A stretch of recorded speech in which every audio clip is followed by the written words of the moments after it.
अस्सलाम वालेकुम नाज़रीन, मैं हूं एडवोकेट अदील हैदर और आप देख रहे हैं मेरा यूट्यूब चैनल। पाकिस्तान में लाखों लोग अपने शरीके हयात, वालिदैन, बच्चों या बिजनेस पार्टनर के साथ जो है वो जॉइंट बैंक अकाउंट रखते हैं। लेकिन एक ऐसा सवाल है, ये एक ऐसा सवाल है कि जिसके अंदर बैंक सार्फिन, कारोबारी अफराद और यहाँ तक कि बाज़ टैक्स प्रैक्टिशनर्स भी जो है इसके अंदर कन्फ्यूजन का जो शिकार नजर आते हैं। अगर जॉइंट अकाउंट में एक शख्स फाइलर हो और दूसरा नॉन फाइलर हो तो बैंक पर जो मुनाफा पर जो कितना टैक्स होगा, डेफिनेटली वो 40% होगा या 20% होगा। अगर आपका ये जॉइंट अकाउंट है तो ये वीडियो आपके लिए इंतहाई अहम है और तमाम गलत फहमियों से बचने के लिए आप ये वीडियो जरूर देखें।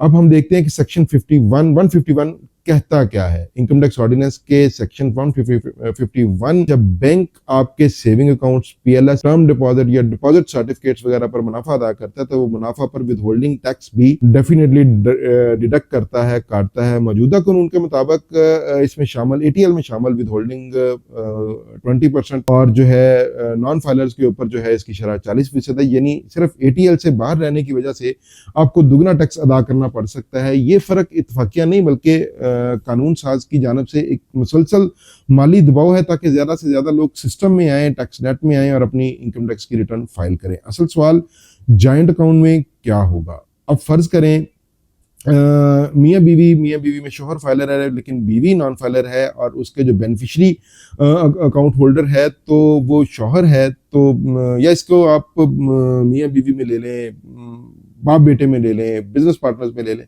तो क्या बैंक दोनों पर अलग अलग शरह जो है वो अदा लगाएगा, यानी कि 20% और 40%, उनमें से एक नॉन फाइलर और फाइलर है। बहरहाल इसके ऊपर इसका जवाब ये है कि नहीं, ऐसा नहीं है। रूल 81B5 और B6 क्या कहते हैं इसके मामले में। इनकम टैक्स रूल्स को देखना जो है 81B5 और 81B6 वाज़ेह तौर पर इस मसले को हल करते हैं कि इन कवायद के मुताबिक जॉइंट अकाउंट की एटीएल हैसियत को कलेक्टिवली यानी मजमूई तौर पर देखा जाएगा। अगर जॉइंट अकाउंट के होल्डर्स में से एक शख्स भी एक्टिव है तो उसका टैक्स पेयर एक्टिव लिस्ट में नाम मौजूद है तो पूरा अकाउंट फाइलर अकाउंट तस्वर होगा और इस कंफ्यूजन को दूर करना चाहिए।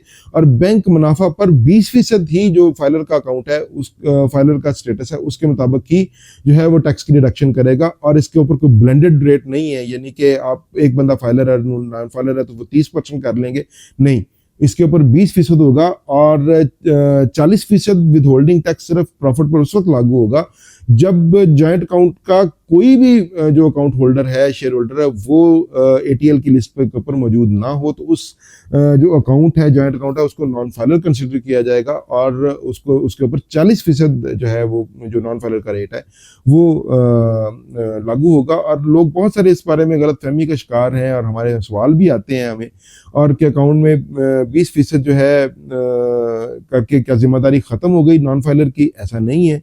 जब हम 81B रूल के तयन के तहत विद होल्डिंग को देखते हैं तो किसी भी शख्स की बुनियादी जो टैक्स की जिम्मेदारी है वो ख़त्म नहीं करता।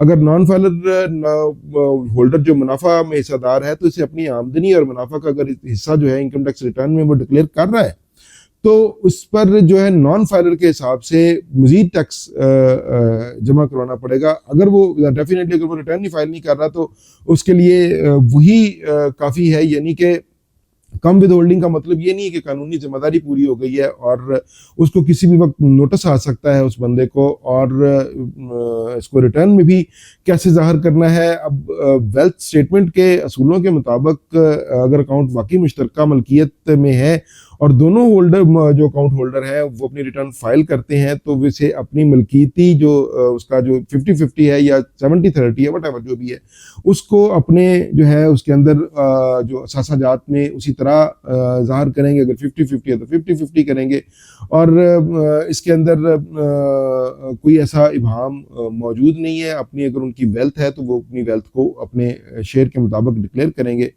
अब इसके ऊपर जो है अपने हिस्से का जो विद होल्डिंग टैक्स क्रेडिट है वो भी उसको ले सकते हैं, मगर इसके अंदर मुनासिब ये है कि जो बेनिफिशरी अकाउंट है उसके अंदर वो अगर उसको अपना डिक्लेयर कर ले तो वो भी मुनासिब है। बहरहाल अगर अगर वो अलग अलग करना चाहते हैं तो वो अलग अलग भी उसका जॉइंट अकाउंट का एक सर्टिफिकेट बन जाएगा, और उस सर्टिफिकेट के मुताबिक अपनी इनकम टैक्स की रिटर्न में और विद होल्डिंग की स्टेटमेंट में, विद वेल्थ स्टेटमेंट में अपने ये ज़ाहिर करें। बैंक के रिकॉर्ड में CNIC और NTN जो है वो दुरुस्त दर्ज होने चाहिए, और